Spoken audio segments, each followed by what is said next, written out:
కష్టం అనేది ప్రతి ఒక్కరికి వస్తుంది. కష్టానికి కృంగిపోతే ఏది కూడా సాధించలేము. మేము పడ్డ స్ట్రగుల్స్ ఇంక చాలామందికి అసలు లేవు. మేము అంటే పడ్డారు, వాళ్ళ కష్టాలు వాళ్ళే, మా కష్టాలు మావి. మేము బిజినెస్ స్టార్ట్ చేసిన తర్వాత, నాకు మా బేబీ పుట్టిన తర్వాత నాకు మదర్ మిల్క్ అనేది తనకు లేకపోతే మేము ఆల్మోస్ట్ 450 రూపీస్ 490 రూపీస్ ఒక పాల డబ్బా ఉండేది లాక్టోజన్ది. అది కొనడానికి మేము పడ్డ కష్టాలు అంతా ఇంత కాదు.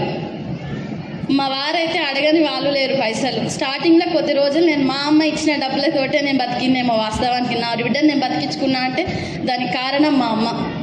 ఎన్నోసార్లు డబ్బులు హెల్ప్ చేసింది మా అమ్మ నాకు. ఎన్నోసార్లు మా సార్ ఎక్కడెక్కడ ఎవరెవరిని అడుగుతున్నాడో నాకు తెలియదు, కానీ సాయంత్రానికి పాల డబ్బా కావాలి అంటే పాల డబ్బా తీసుకొనే ఇంటికి వచ్చేటోడు. కానీ దాని దగ్గర ఉందా లేదా నాకు తెలియదు, కానీ నా బిడ్డ నాకు ముఖ్యం కాబట్టే ఆ రోజు అట్లా నిర్ణయం తీసుకున్నాము. ఈరోజు వెస్టీజ్లో మా హైయెస్ట్ చెక్ 7.5 లక్షలు, మేము 2 కోట్లు పెట్టి ఇల్లు తీసుకున్నాము.